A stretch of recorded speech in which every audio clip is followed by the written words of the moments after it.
10 डिसेंबर मानवाधिकार दिनानिमित्त सकल हिंदू समाज नळदुर्ग यांच्या वतीनं बांगलादेशातील हिंदू समाजावरील होणाऱ्या अत्याचार आणि अन्यायाच्या निषेधार्थ मोर्चा काढण्यात आला। मोर्चाच्या माध्यमातून जागतिक संघटनांनी या विषयाची गांभीर्याने दखल घ्यावी अशी मागणी करण्यात आली।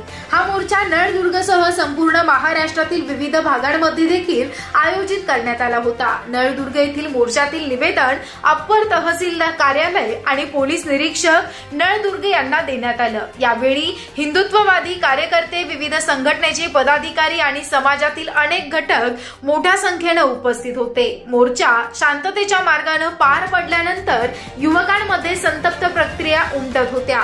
मोर्चातून सेव्ह बांगलादेश हिंदूज हा संदेश देत बांगलादेशातील हिंदू समाजाच्या समस्यांकडे जागतिक समुदायाचे लक्ष वेधण्याचा प्रयत्न करण्यात आला। सकल हिंदू समाजाच्या नेतृत्वाखाली हा भव्य मोर्चा यशस्वी ठरला असून त्याला स्थानिक तसेच राज्यभरातून चांगला प्रतिसाद मिळाला। यासाठी सर्व उपस्थित संघटनांचे कार्यकर्त्यांचे विशेष योगदान राहिले। जिल्हा प्रतिनिधी धाराशिव श्रुती देगनाळ।